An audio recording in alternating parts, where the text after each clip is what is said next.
मोर राजा कथा शुणी समस्ते आनंद हसी उठुंट। हाँ ज्येष्ठ भ्राता हेले ज्येष्ठ भ्राता भाई आम पिता जमी शासन करुछंती आम पिता जमी शासन करुछंती ठीक सेमिति तुमे भी शासन करबे ज्येष्ठ भ्राता। निश्चय भाई निश्चय शासन करबी हेले मोर शासन करिबारे तुम मते साहाय्य करिबो त ज्येष्ठ भ्राता। भाई जेबे सत्य करिछि सदा सर्वदा तुम राजा କାର୍ଯ୍ୟରେ मो साहाय्य करि चालिथिबे। ठीक अछि भाई।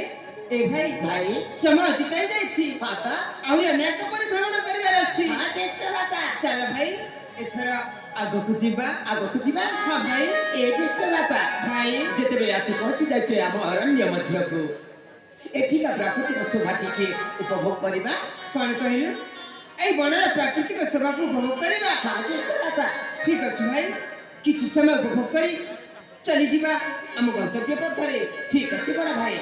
भाई भाई राजपुत्र राजकीय कहानीले निपुणा सविता ससत धीरा सजना राजपुत्र राजकीय कहानीले निपुणा सविता ससत धीरा सजना हे भाई कानवा में बरसी भवना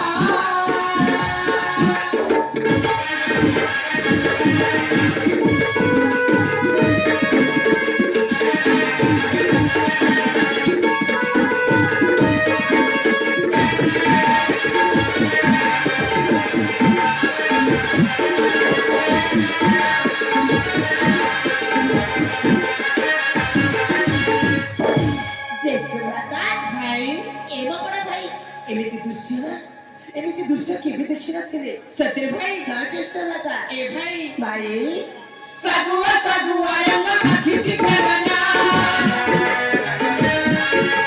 ले भोली अंग चमना बहुती के मना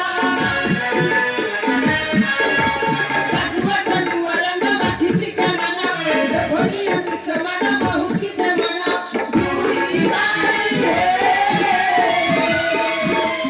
देखो मन में तो आत्मा जाना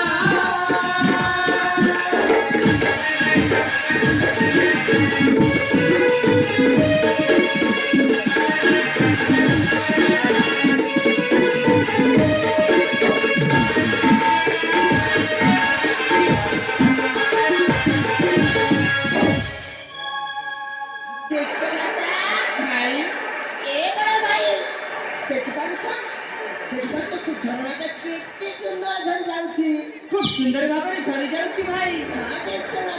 भाई भाई चम चम तनरे तो झरणा नाचुछि दिल दिल पवन जारम देउछि चम चम तनरे तो झरणा नाचुछि दिल दिल पवन जारम देउछि पूरा राजा की जाउछि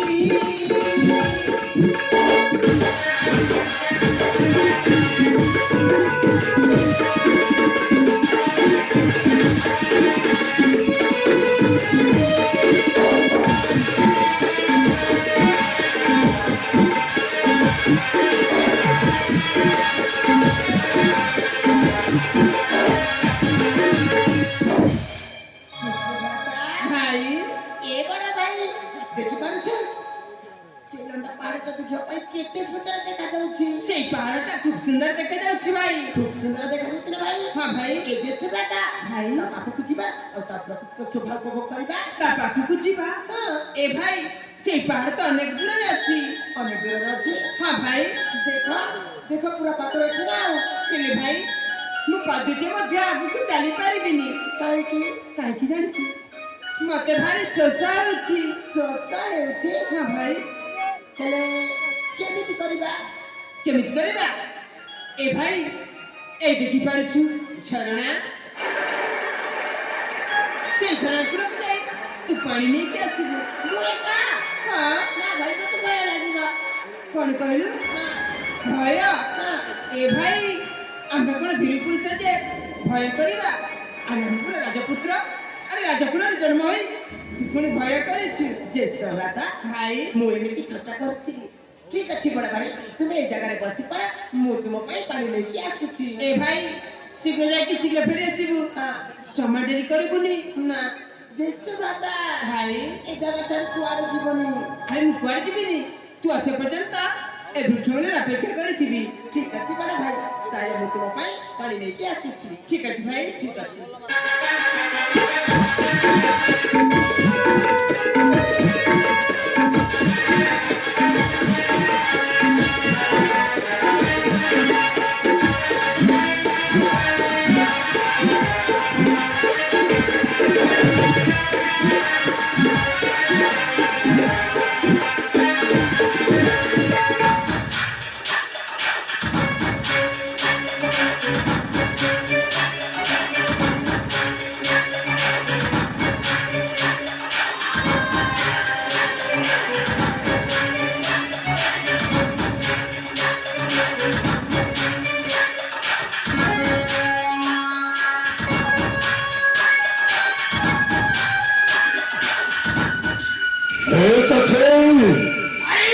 ଅନେକ ସମୟ ହେଇଗଲା ଆମେ ପେଲି ଭାଇଟାଏ ଘୋର ଅରଣ୍ୟ ମଧ୍ୟରେ ବୁଲାବୁଲି କରୁଛୁ ହେଲେ ଏ ପର୍ଯ୍ୟନ୍ତ ସେ ପେଲି ଭାଇର କୋଉଠି ଦେଖା ହେଲାନି। କ୍ରମେ କ୍ରମେ ପହଞ୍ଚି ସାରିଛୁ ମାଣିକଗଡ଼ ରାଜ୍ୟ ସୀମା ମଧ୍ୟରେ।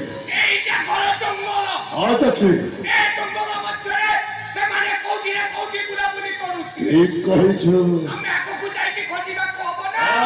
ଖୋଜିବାକୁ ହବ। ହେଲେ ଚକ୍ଷୁ ତୁ ଏପଟେ ଦେଖେ ମୁଁ ସେପଟେ ଦେଖୁଛି। ଚାଲ ଚକ୍ଷୁ।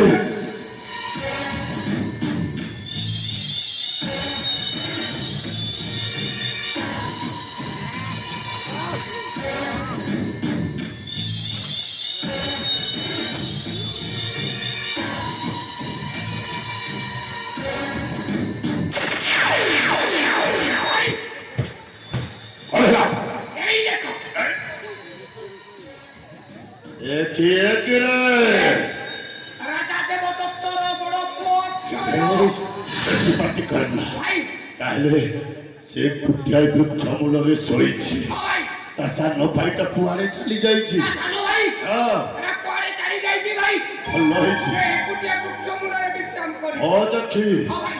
এইটা হচ্ছে উচিত সময় তাকে আমি পছপটে যাই বৈঠা মারিবা। চলো চক্ষু।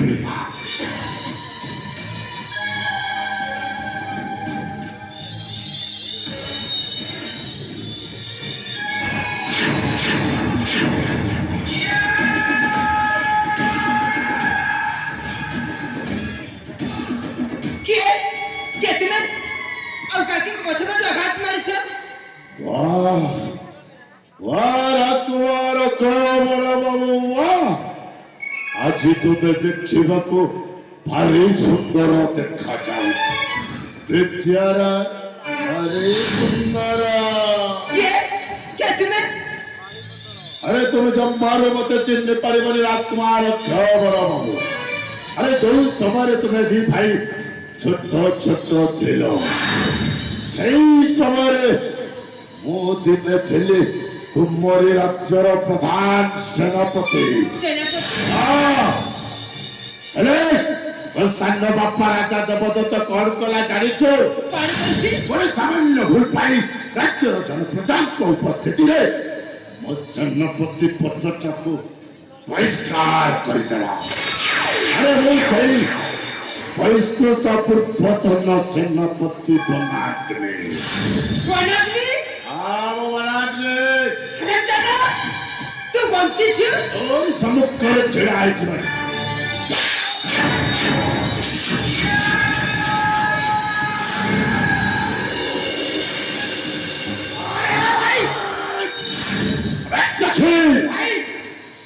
ଷୋଳ ଅଧ୍ୟାୟଟା ମୁଁ ଗାଲରେ ଥାପଡ଼ ମାରିବି। କରମଚଦା ଏ ଖାଇଲେ ପାଖ ଉପରକୁ ହାତ ଉଠାଇ ବହୁତ ବଡ଼ ଭୁଲ କରି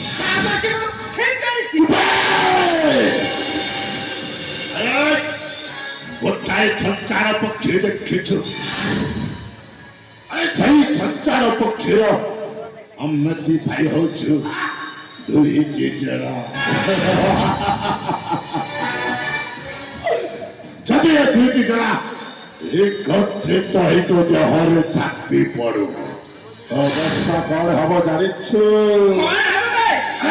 তো দেহরে যেତିକି ହାଡ଼ ମାଂସ ଅଛି ସବୁ ନିକିରି ତଳେ ପଡ଼ିଛି। ସେ ହାଡ଼ ମାଂସକୁ କୁକୁର ବିଲୁଆ ଖାଇଯିବେ। ତୋର 6 ଖଣ୍ଡ ହାଡ଼ ଅଠା ତାକୁ ମୁଁ ନିଜେ ଗୋତ୍ର ପକ୍ଷୀ ଆଗରେ ନେଇ ଫୋପାଡ଼ି ଦେବି। ମରିବ ଆରେ ମୁଁ କିଏ ଜାଣିଛୁ? ଦେବା ଆରେ ମୁଁ ହେଉଛି ସିଂହ। ଚାକ୍ଷୀ ଭାଇ এই দেখে ବଡ଼ ରାଜା ସିଂହ। সিংহ ଆଉ ତୁମମାନେ ହେଉଛ ନୀଳବର୍ଣ୍ଣ ଶୃଗାଳ। ଅକ୍ଷୟ ଆରେ ନୀଳବର୍ଣ୍ଣ ଶୃଗାଳ ଯେମିତି ନୀଳ କୁଣ୍ଡରେ ପଡ଼ି ରହି ରାଜା ଆମର ସ୍ୱପ୍ନ ଦେଖୁଥିଲା, ଠିକ୍ ଠିକ୍ ତୁମେମାନେ ସେମିତି ସ୍ୱପ୍ନ ଦେଖୁଥାଅ। ଅକ୍ଷୟ ଆରେ ସେଥିପାଇଁ ପୂର୍ବ ପୁରୁଷମାନେ କହିଯାଇଛନ୍ତି